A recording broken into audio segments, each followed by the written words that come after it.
Martin Luther King 1929-cu ildə Atlanta'da Baptist kilsə xadiminin ailəsində anadan olmuşdu. Önceden ismi Michael Luther King idi.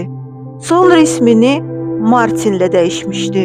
Valideynləri Afro-Amerikanlı idi. Lakin ata nəslində İrlandiya kökləri də varmış. Martin ailənin ortancıl övladı idi.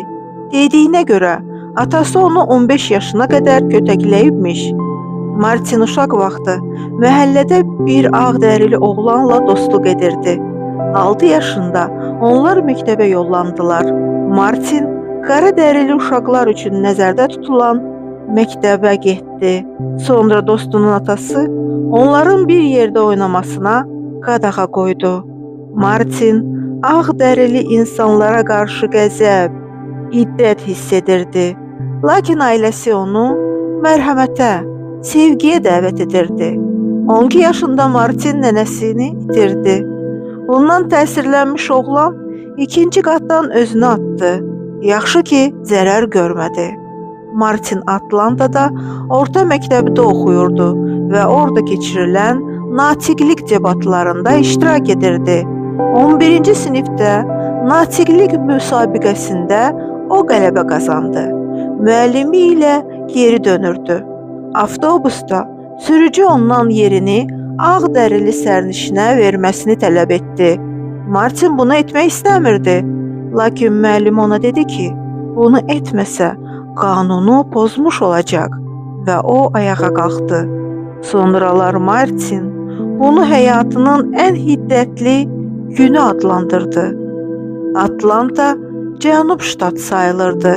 Burada əvvəllər qurdarlıq hökm sürürdü. 15 yaşında Martin imtahan verib kolleca daxil oldu. 18 yaşında oranı bitirdi. Bakalavr oldu və kilsə xadimi olmaq fikrinə düşdü. Tanrı sözünü insanlara çatdırmaq istəyirdi.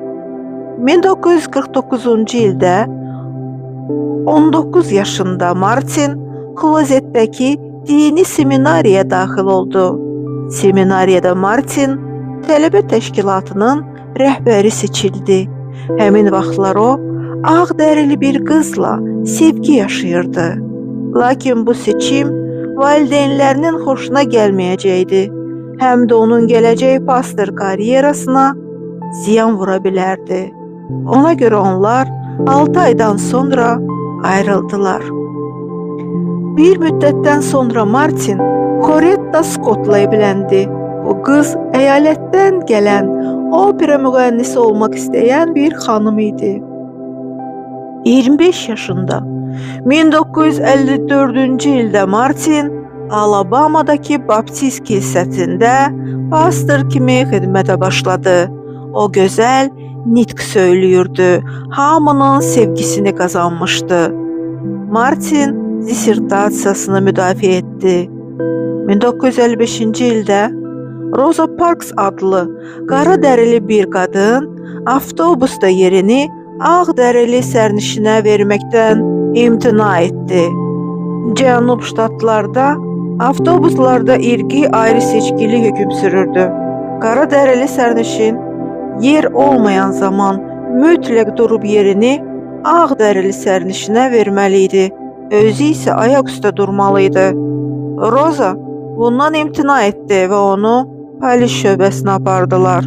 Bundan xəbər tutan Martin irqinin nümayəndələrinin hüquqlarının müdafiəsinə qalxdı.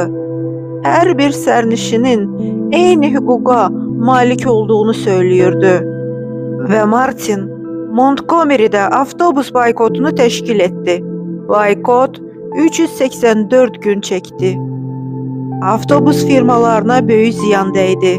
Martini həbs etdilər. Sonra Amerika Birləşmiş Ştatlarının məhkəməsi avtobusda olan bu qanunların konstitusiya zid olmasına bəyan verdi və Martin azadlığa çıxdı. 1960-cı ildə Hindistan hökuməti Martini ölkələrinə səfərə dəvət etdi. Martin Hindistana yola düşdü. Gandhi'nin mübarizəsi ilə tanış oldu. O da zorakılıq etmədən ədalətə çatmaq arzusunda idi. Martin həm hərəkat rəhbəri, həm də kilsə xadimi kimi özünü aparırdı. Çıxışlarında insanların bərabər olduğunu söyləyir, kütləvi yürüşlər təşkil edirdi. Ən yadda qalan hadisə 1963-cü ildə Vaşinqtona olan yürüş oldu. Bu yürüşdə 300 min insan iştirak etdi. Ağ və qaradərili vətəndaşlar, Yəhudilər, protestantlar, katoliklər. Bir sözlə bura yığışan bütün insanlar eyni hüquqa malik olduqlarını sübut etməyə gəlmişdilər. 1964-cü ildə Martin Luther King irqi ayrı-seçkiliklə zorakılıq olmadan mübarizə apardığı üçün Nobel mükafatına layiq görüldü. O həmişə insanları sevgi və mərhəmətə dəvət edirdi. Tanrının sözünü onlara çatdırırdı. 1968-ci ildə tətil keçirən fəhlələri müdafiə etmək üçün Memphisə 6 minlik yürüş təşkil etmişdi. Saat 6-da balkonda çıxış edən zaman Martin snayper tərəfindən qətlə yetirildi. Qatili James Ayn Ray tutuldu. Ona 99 il həbs cəzası verildi.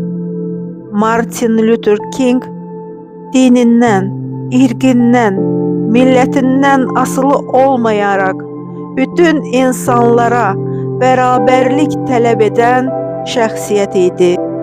1977-ci ildə Amerika Birləşmiş Ştatlarının prezidenti Carter ölümündən sonra Martin Luther Kingi azadlıq medalı ilə tərtib etmişdi. 1983-cü ildən sonrasa Amerikada yanvarın 3-cü bazar ertəsi onun günü kimi qeyd edilir.